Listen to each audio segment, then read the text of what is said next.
Alright, another year and another episode of Dumb Installs. It's 2022 this year.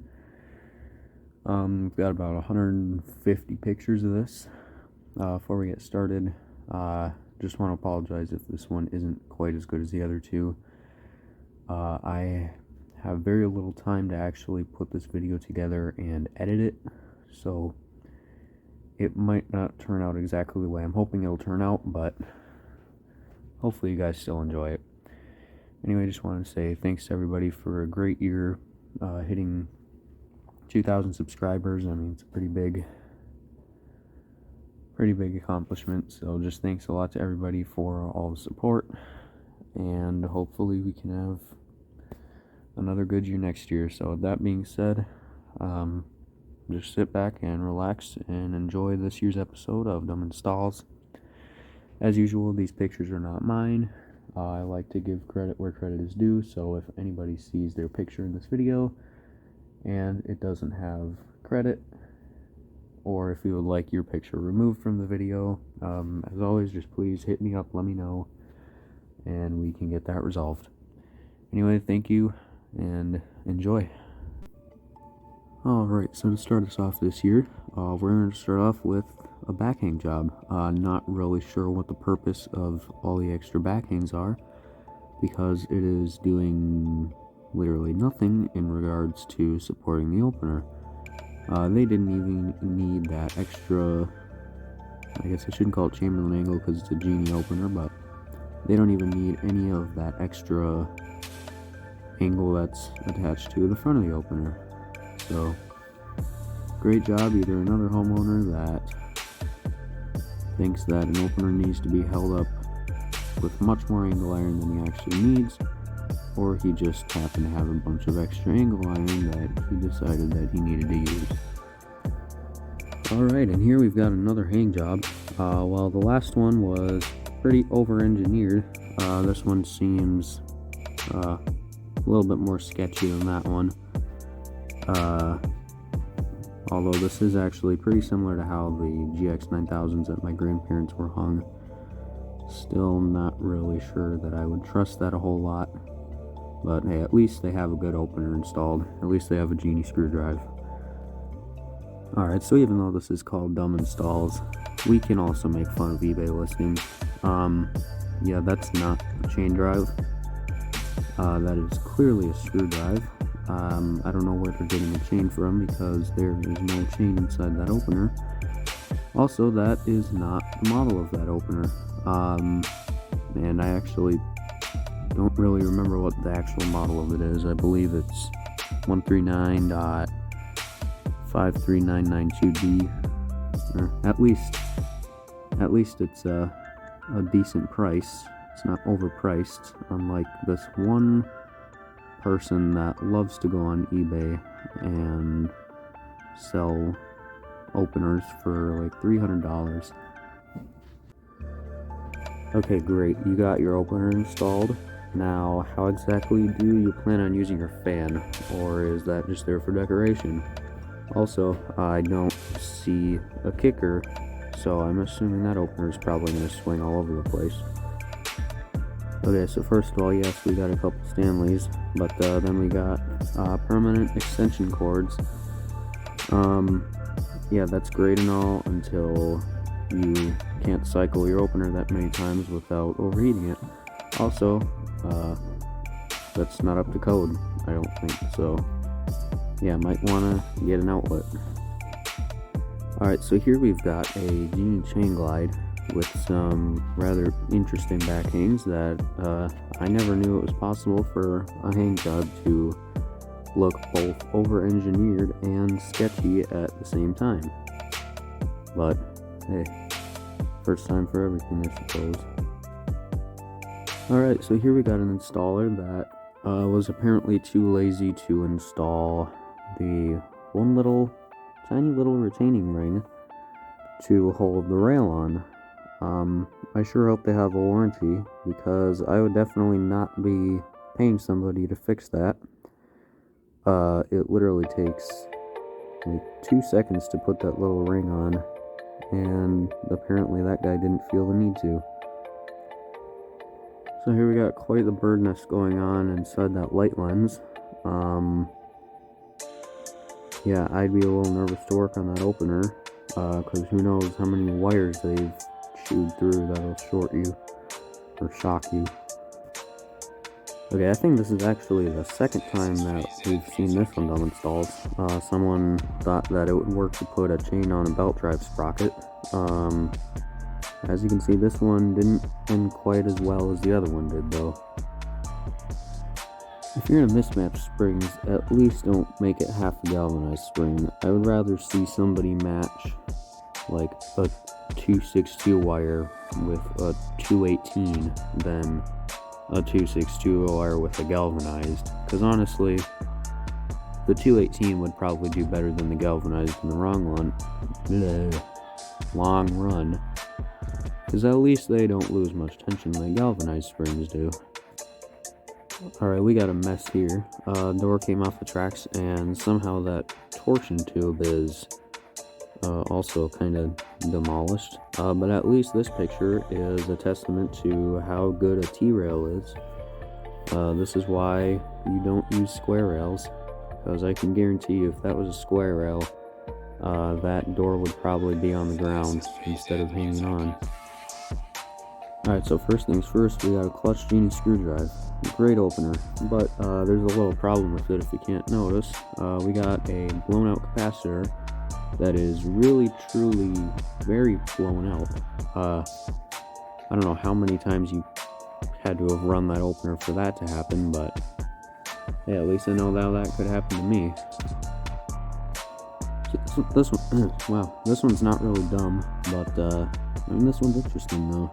Not all these are that dumb, but this is kind of interesting. Someone decided to reinforce a header with a Chamberlain door arm, which I suppose it works, I guess, although me personally, I probably would have used one of the older arms because, yeah, I don't really trust those little cheap skinny arms that they give you, but hey, if it works, I guess. So here, as you can see, we've got a pan door, and whoever installed this decided it was a good idea to put 11 turns on the spring. Yeah, so let me just tell you guys a little something in case you didn't know. Pan doors are cheap and extremely light, and I'm not saying it'd be good for it, but an opener could probably lift a pan door no problem without springs. So yeah, that means that you probably don't need 11 turns on your spring if you have a pan door. Just saying though. These next three pictures are all from the same job. First of all, you can see down where the sensors are installed. Someone didn't cut the wire. At least there's plenty of wire for the next guy, I suppose. Moving on to the next picture, you can see the opener we have, which is a Chamberlain LW3000 EV with quite the sketchy backhang job with only the cheap Chamberlain angle iron. Yeah, I wouldn't trust that. And you can also see we have even more excess wire on the back of the opener. Again, at least they're leaving more wire for the next guy. I suppose I'd rather have a ton of wire than almost no wire to work with, because I can attest to having almost no wire to work with, and it kind of sucks. If your style rips out, just putting on a stronger door bracket isn't going to fix that. It's just going to fold the door bracket in pieces, and then, or in half, and then eventually the door is going to fold in half, probably. So yeah, I'd suggest getting a whole new door, because clearly you have a pan door, and pan doors kind of suck. But at least you should be getting a new top section. This one's just straight up weird. We've got a Genie, which is probably one of the lightest power heads you can get, and we've got kind of over-engineered backhangs. Not really sure who did that, but at least the opener holds it up and won't fall. Okay, so I'm not quite sure what happened here, but this is why you never forget your center bearing on your spring. My first thought is that somehow both cables broke and completely spun The drum, which put a big mark, or I don't even know how to describe this, it gouged the torsion bar at the center mounting plate. But you can also see some marks that it looks like a spring spun off to the left. So I'm not really sure what happened here, but just a reminder, don't forget your spring brackets. And I would suggest getting, or spring bearings, and I would suggest getting ones that have real bearings in them, not just one of those little cheap plastic ones. So we got a UFO Chamberlain, unfortunately, and not really sure how you're supposed to plug that in. Hopefully it has battery backup, because you're not going to be using that outlet, that's for sure. This one I'm assuming was either an attempt to open a locked door with an opener, or somehow the roller failed and caused it to fall out and made the whole top section of the door cave in. Not really sure how that happened, but that would be interesting to fix that top section. Hopefully there's a strut on it. So this one does look quite sketchy, but I do gotta give them credit. They did make it work. I mean, that honestly, with how bad that beam placement was there, or how inconvenient it would be to install that, that is way better than they could have done, as we have clearly seen from other people's hang jobs in these videos. This one I'm going to assume was probably hit with a forklift. It doesn't really look like that would be an attempt to open a locked door. Just because the way how the stiles are still intact, but the top, or like the panel itself, like the sheet metal for the panel itself is pulling away. It looks like it was probably hit with something, but it's kind of hard to tell on this one. Yeah, I'm sure those bungee cords are really helping a lot with that already sketchy hang job. Yeah, those bungee cords aren't doing anything other than making it look more ridiculous than it already does look. So as ridiculous as this one looks, my guess here is that either there's something was wrong with the opener and the customer was trying to figure it out, or, and this could very well be the case, is that the company that installed that Odyssey, or whatever it is, maybe it's a Destiny, I don't know, but that we'll go with Odyssey. The company that installed that Odyssey decided to slightly take that opener apart to make it look like it was broken, just to make their install look that much better. In which case, yeah, I wouldn't use that company, because that's kind of not really a good idea to go do that. So peanut butter is not a lubricant, so I would not suggest putting peanut butter on your gears. Probably would do more harm than help. So here we have an 8365 that somehow something caught fire on it and completely melted off the light shade, the light bulb, and part of the back panel. But as you can see, the opener is somehow still on. The light is still on. It somehow is still alive and working after that. Don't ask me how, but it is. So here we got an Excellerator with some sketchy backhangs. I'm sure the sketchy backhangs coupled with how fast the Excellerator opens probably doesn't mix very well. Yeah, I don't think you measured quite right. Yeah, you're just a little bit off, but I'll cut you some slack on this one because it looks like you're actually using the right kind of angle iron for the backhangs.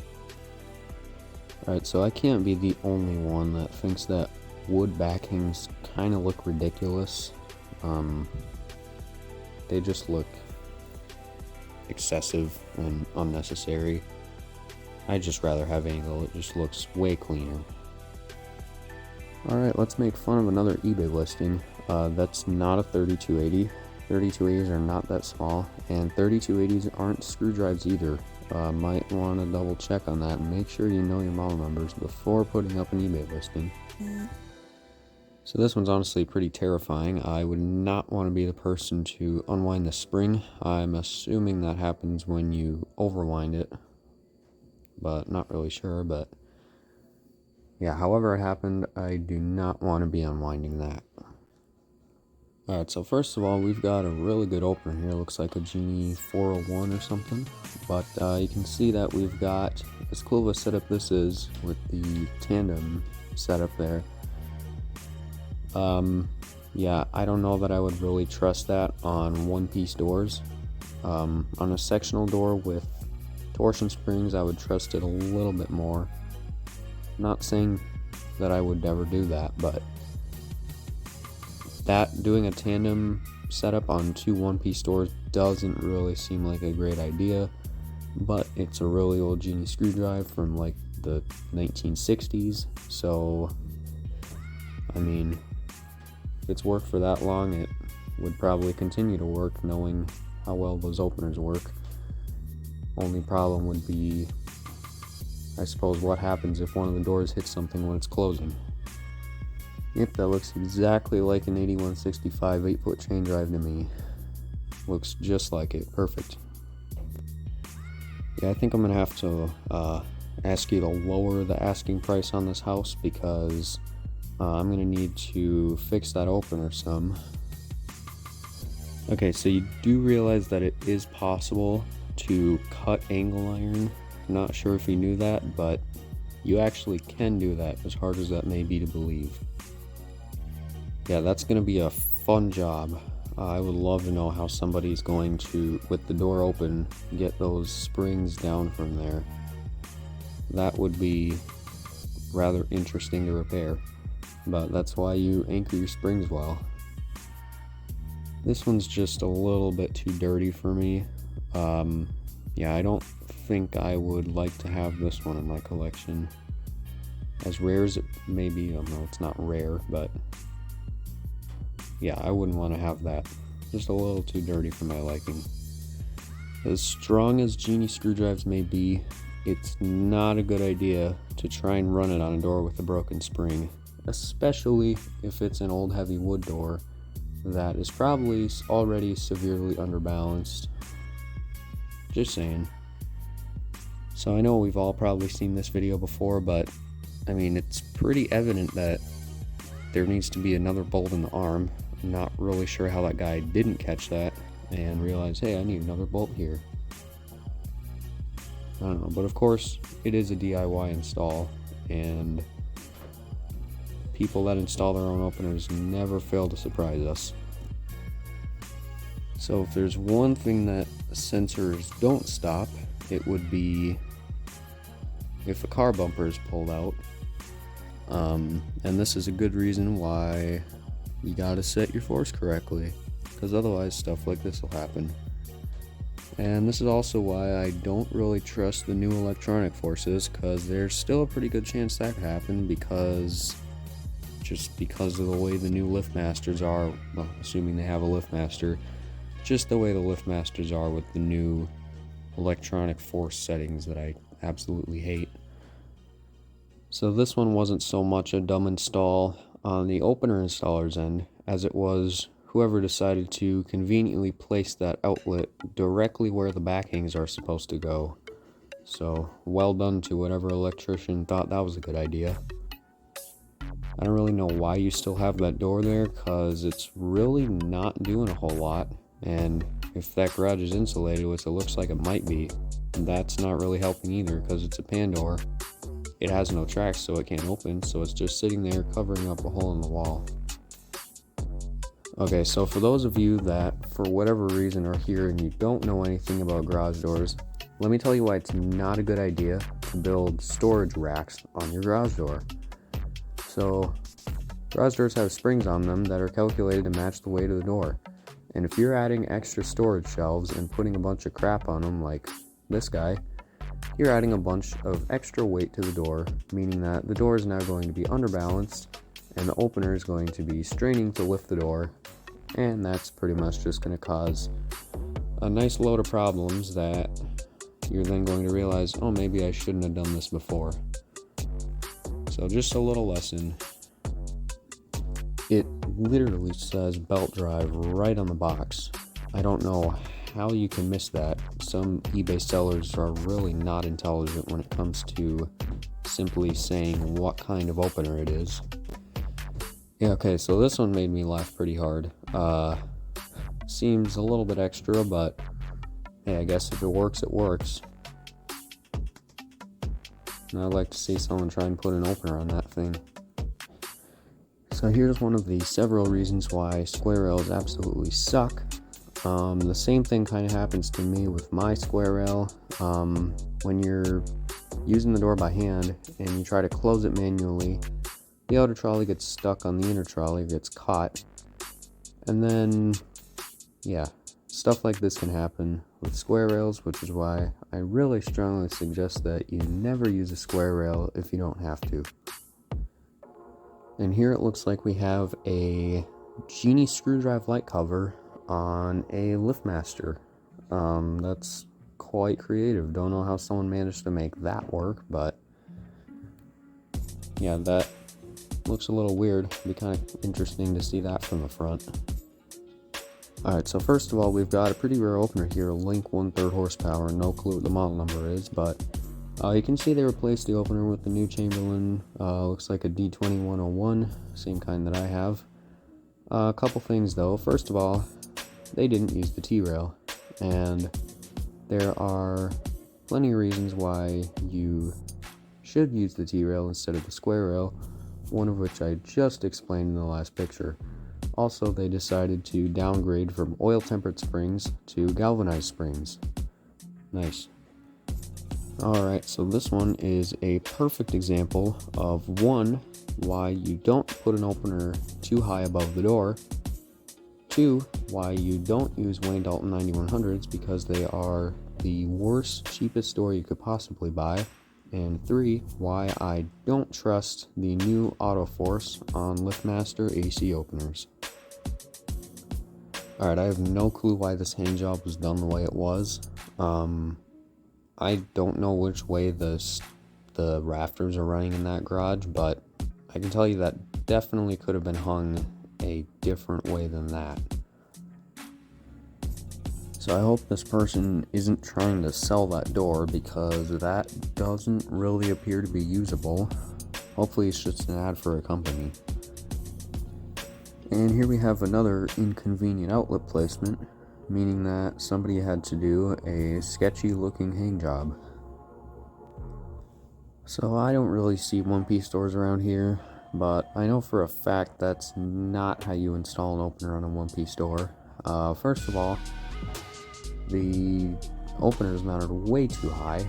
It's supposed to be far lower than it is. Also, the straight arm is supposed to attach to the door, not the curved arm.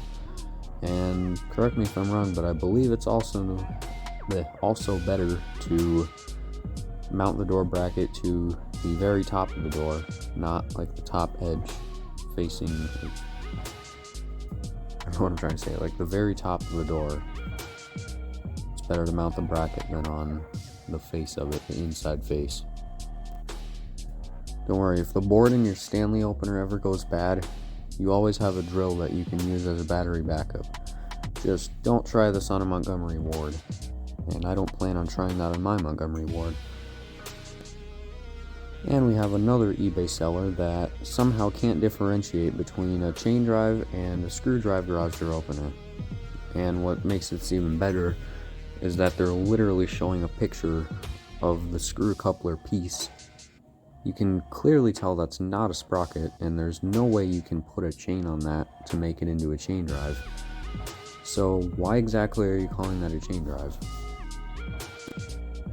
Here we have another couple doors that have zero purpose. I don't know what the deal is with this house, but yeah, again, I don't know why you're leaving the doors there if you're just going to not have a track on them and not have them be usable.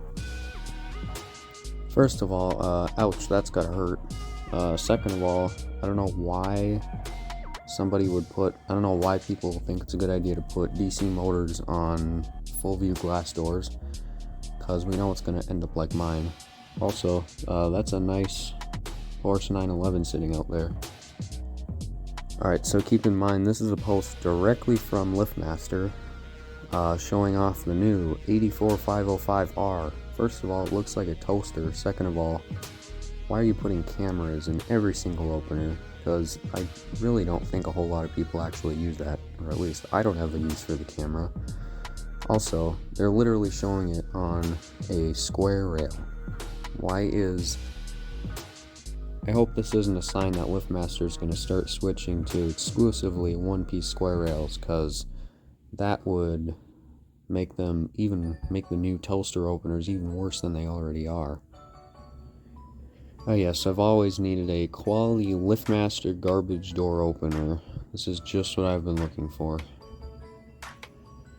So this one isn't an eBay seller, but we have another seller that can't tell the difference between a chain drive and a belt drive garage door opener. Why don't you try putting a chain around that sprocket and let me know how it goes. Alright, so here we have a Chamberlain B373. The first thing we're going to make a note here is that somebody's asking $600 for this opener. Yeah, I get it, it's a belt drive, but those openers are not worth $600. That's probably about how much LiftMaster's charging for the, the 87504 right now. And then you see his description. Do you want to replace your engine? Yeah, let's just all take a moment to imagine a big V8 powered garage door opener. At least he knows it's a belt drive though. Alright, so here we have somebody that decided to be cheap and weld the trolley together or something instead of replacing it. So, good luck when you have a power outage and can't figure out how to disconnect your door. Also, that is a great looking backhang job. 11 out of 10 points. That's not how your arm goes together. Also, you appear to be missing your strut. I know it's a Home Depot door and they don't come with struts, but the Home Depot doors are pretty cheap and they need struts, so you should probably get one. Okay, so these ones were actually jokes. The guy didn't actually leave them this way, but this is the first attempt at hanging a Genie screw drive, and this is the second attempt. Which one of those do you guys think looks more sketchy? Let me know. I have never seen a belt drive sprocket rust, let alone any sprocket this rusty, even a chain drive sprocket. So my first thought when I saw this one is, why didn't the guy get a jack shaft? Then I saw that he has a 9100 with TorqueMaster, so yeah, makes sense. Gotta say though, I am impressed that the guy managed to fit it in there. Alright, so first of all, notice that we've got a ripped out door bracket on, of course, a 9600. Also, I don't know if at this point, at the time of premiering this, if the video of my 2265 will be out yet, but this is that's pretty much what the light cover for it looked like when I took it down. Wasn't quite that bad, but it was pretty close to that. So that has got to be the sketchiest looking spring, or one of the sketchiest looking spring jobs that I've ever seen. Also, I would love to know what all that extra angle iron is there for, and I doubt that sign there has anything to do with that spring setup, but if it does, maybe it says for insurance reasons technicians are not permitted to touch these springs, because I personally wouldn't touch that. Alright, and here we have what I think this is the third accelerator with the sketchy hang job that we've had in this video. Also, it appears that this guy is making a video on how to install an opener and explaining how to make sketchy backhangs. So if I ever need to make sketchy backhangs, now I know what video to watch. So if the limits on your opener are failing, before you go out and buy a new one, maybe just pop the cover off of it and see if something like this happened. Because if you live in a garage that stuff can get in there, openers aren't too bad of a place to live. Really, you couldn't make the better pieces actually attach to the opener and use the cheap stuff as a kicker? Really? Okay, so this one seems a little more like an attempt to open a locked door, because it's, well, one, it's got a trolley opener on it, but you can see that top section is destroyed and also the bottom couple sections are destroyed. So that one could have easily been opened with the lock engaged. I think you'll have a hard time even finding someone to take that door for free. I think you might have to pay them to take that door. Well, at least that didn't happen after you installed the door and then you had to go back and do it all over again.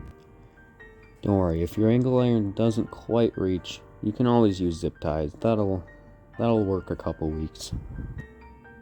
So this person really decided that instead of just moving the button over like 1/8 of an inch, that he would take all that extra effort to notch out the door frame.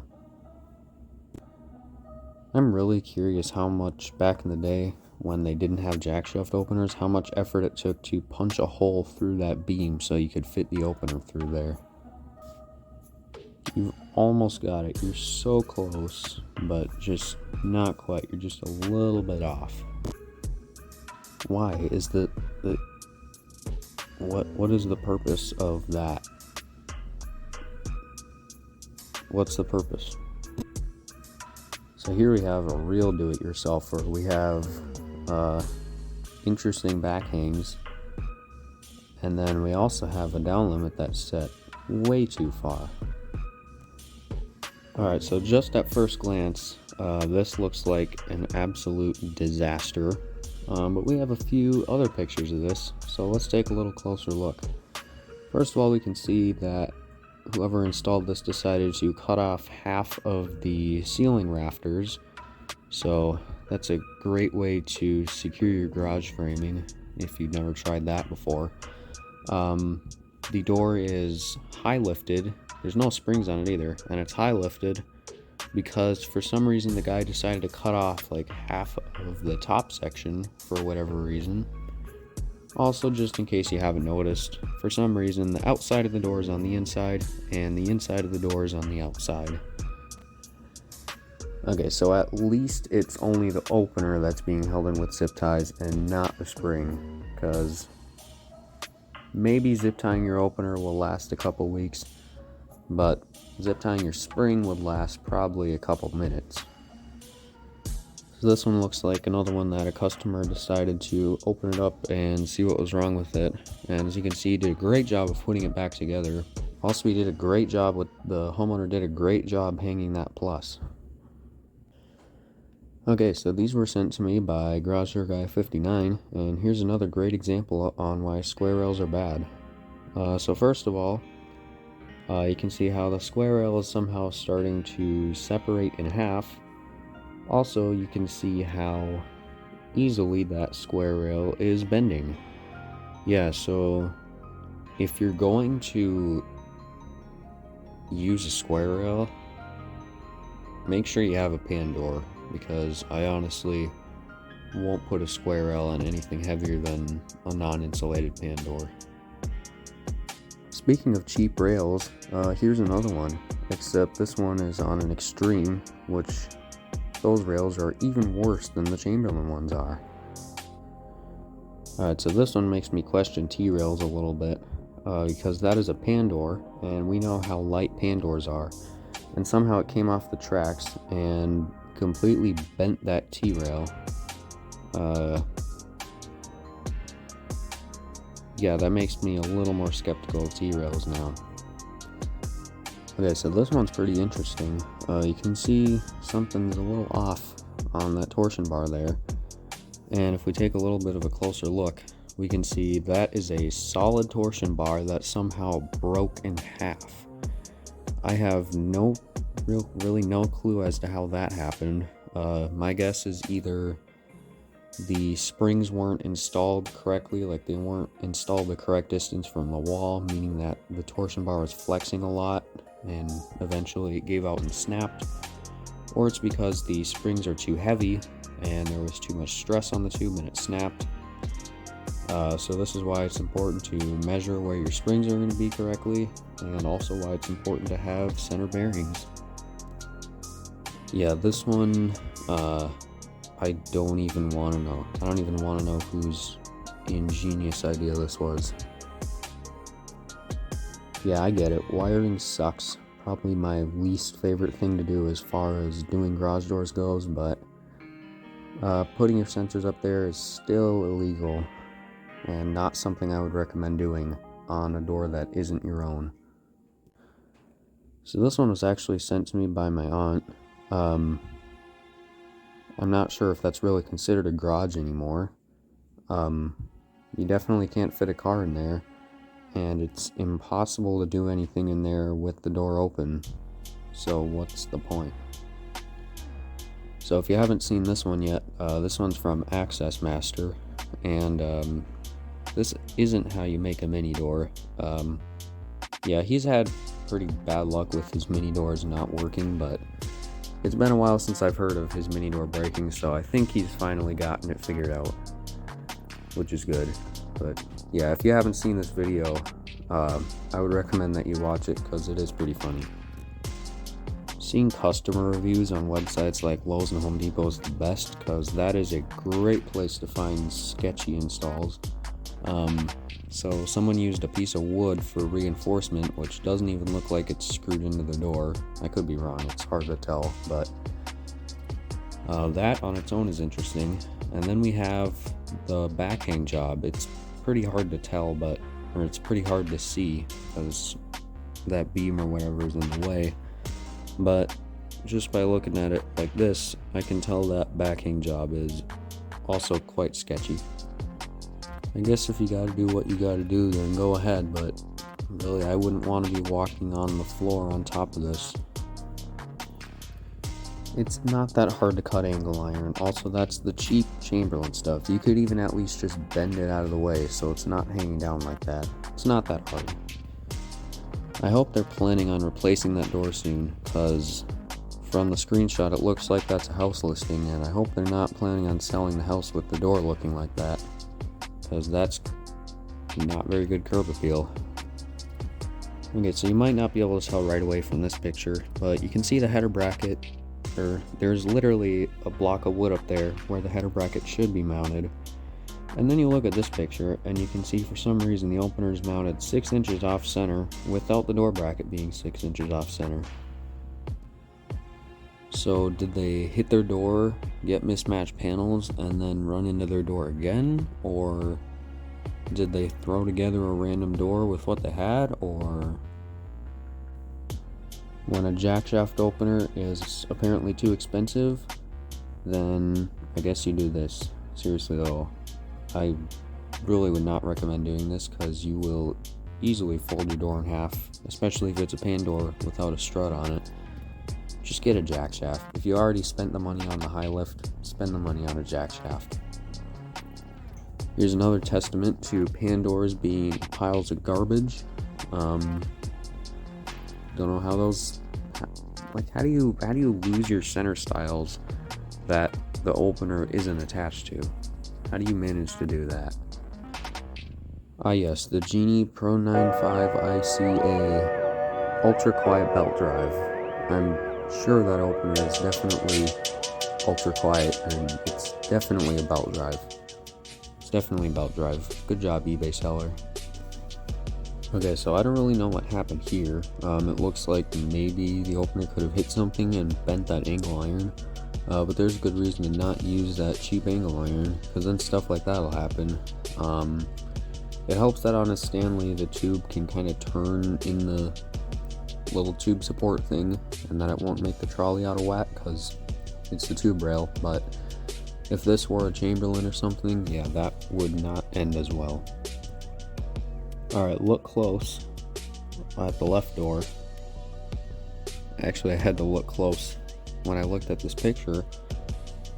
Why did I have this one again? Oh yeah, somehow somebody put the window upside down. I don't know how you can even mess that up. That is literally the easiest thing to not screw up, and still somebody managed to screw it up. Yep, I get it. Sensors are pretty annoying, and as tempted as you might be to install them that high, just don't, because it's illegal. And if you don't know how to set your force, and there's quite a few people that don't know how, that could end pretty bad. So we got a nice Sears, looks like a 663953, the same kind that I have. Doesn't have the light lens, but we do have somebody trying to power it through the light socket on the opener. Yeah, I hate to break it to you, but that's not how it works. I hope they're not keeping anything nice in that garage, because somebody could just come straight up to there, hit that wall button, and then take whatever they want from that garage. And here we have another Genie light lens on another LiftMaster. Again, looks pretty ridiculous, and I don't know how somebody could order a Genie light cover instead of a LiftMaster one, but I guess it kind of fits on there. This one just looks kind of ridiculous. Like, did the original buttons break or something, and this is your attempt to fix it? Like, why does it say Tesla on there, of all things? Why does it say Tesla? Alright, we got another eBay seller. This time, instead of messing up if it's a chain drive or not, this guy can't differentiate between a Genie light lens and a Craftsman light lens. Although, maybe I shouldn't question the fact on whether or not you can put a Craftsman light lens on a Genie opener, because we've already seen that you can apparently put a Genie light lens on a Chamberlain. Maybe it works the other way around, who knows. So here we've got another questionable looking backhang job, but other than that, you can also see that whoever installed the opener decided that they were too important to have to bolt the rail to the head. And that chain is the only thing that's holding that opener up right now. Yep, that arm is mounted way too low on the door. At least you use angle iron and have a decent reinforcement, but you still messed it up. You still put it too low on the door. Nope, that is not an 8500 board. It's not an 8500 board. And this isn't even an eBay seller. This time it's on Amazon. Usually it's eBay sellers that don't know what to put in the description. So as nice as Genie screw drives are, you shouldn't try and open them with the doors locked, especially if it's a clutch one, because those things don't have any up-force setting. It's just going to rip that trolley right off the rail. If you do want to keep your Genie screw drive up but you lock the door a lot, might be a good idea to put an inner lock so that if the door's locked, the opener doesn't get power. But as nice as Genie screw drives are, or the clutch Genie screw drives are, that's the one big drawback, is if it hits something going up, it's just going to keep going until something breaks. Okay, great. You put spray foam in your garage to insulate it, but now how are we supposed to take the tracks off when you replace the door? Again, how do you possibly mess this up? It's not that hard, and this literally looks like a new door. I really doubt somebody just hit that. Like, how do you accidentally get a short panel mixed in with the long panels? Like, I get if it was only the top section that was the short panel. I've seen that before, and it looks fine, but this, yeah, looks ridiculous. So here we have somebody whose sensor wire broke, and the homeowner thought it was gonna work to just electrical tape them back together, which it would probably work, but it looks like crap, and like, we know that's not gonna hold. We know it's not gonna hold. And to wrap this up, we have one last example on why pan doors suck. Can't emphasize that enough.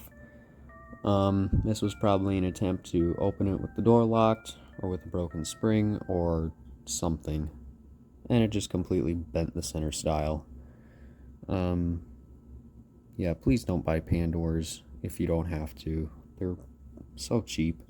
Just get a double steel. It'll be quieter, it'll be stronger, it'll have insulation.